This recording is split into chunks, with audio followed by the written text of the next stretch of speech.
Hey everyone, welcome to Marbling, the podcast that helps you think different. Today we're going to be talking about fears, judgments, and how to navigate through them. So, in my line of business, I get to deal and look at a lot of different types of fears people have, a lot of judgments they might be considering or holding really closely to themselves. In a lot of cases, a lot of the people I talk to, or even the people in my circle, they have pretty big aspirations and dreams, and for a better life for them and their family. Mostly for them, a little selfishly, but there's no judgment into that. They just want a better life for themselves, and that's totally okay.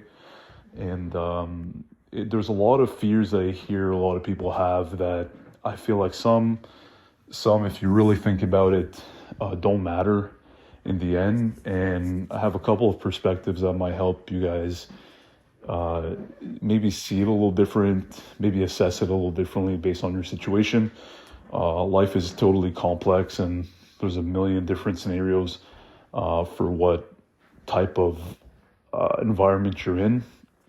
But these frameworks would still help you all around, give you a different angle to look at what you're dealing with, and help you surpass that, hopefully. Now, in terms of fears, there's a lot of fears that people have in terms of moving forward in their life, usually associated with taking any kind of risk.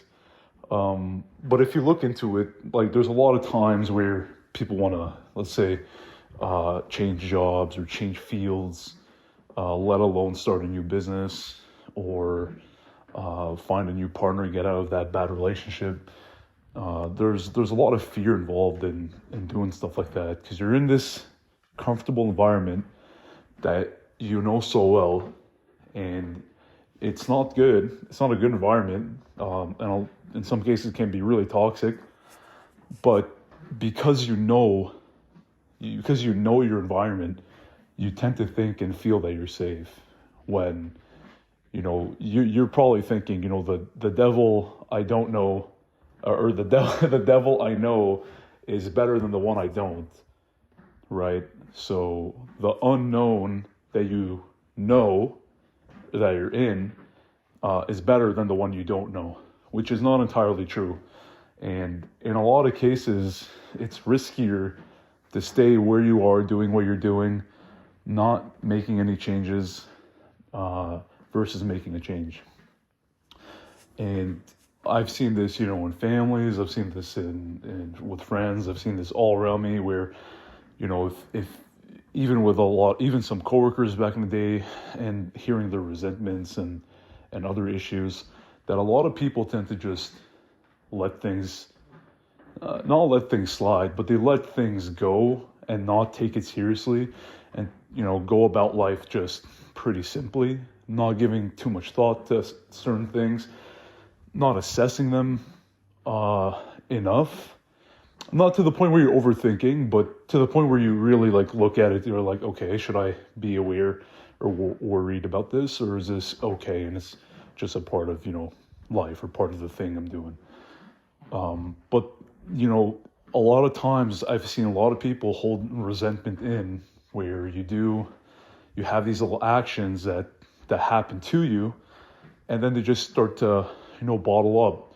Whether you're in a relationship with a partner who's toxic, and things start to bottle up slowly over time. You let one thing pass and you let another thing pass, but next thing you know, you're 2-3 years in, you've let a lot of small things pass, and now you're starting to build a lot of resentment towards somebody, and the picture that you see them in starts to change.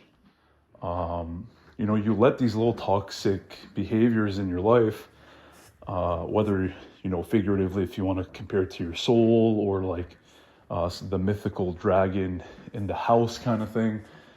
There's a lot of these stories where, for example, the mythical dragon in the house is, you let all these little toxic things that you don't like, or that your partner doesn't like, and you're both doing it, and you're not bringing it up, but it adds up slowly over time.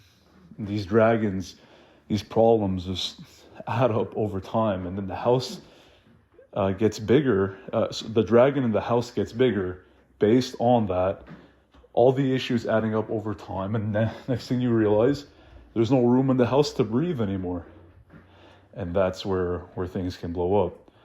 So I'm a big fan of nipping things at the start, addressing things at the start. If I don't understand something, or if something, rubbed me the wrong way, I'm gonna go ahead and look into it or address it a lot more thoroughly than I feel like most people would. And I feel like to have a really solid, peaceful life, you're gonna need to address problems the earlier they start.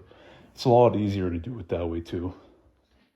Now, another area that's pretty big is judgments, and judgments can come from a whole sorts of different people. Can come from your family, can come from your friends, can come from coworkers, can come from really anything and anyone, where you value their opinion in a way more than your own. And that's something that's also not healthy for your relationship with whoever you're dealing with.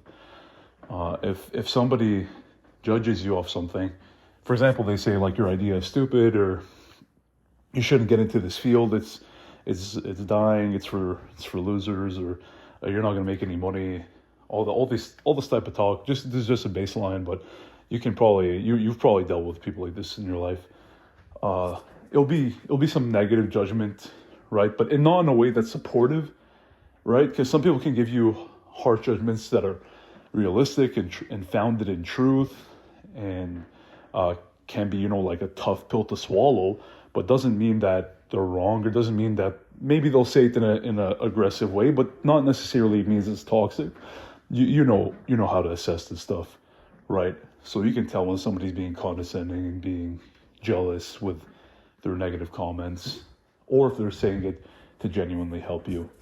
But you don't want to place too much value in all of that, right? If you have a really great job and you want to quit it and you want to open up your bakery, just like a classic example of a lot of wealthy people that do stuff like that, and stories of those come out all the time, where they open up their little shop, they really have they're a fan of food, and they'll quit their job or maybe get laid off at a really high position, then they'll go ahead and have like an epiphany and then open up their dream small business and then go about life that way.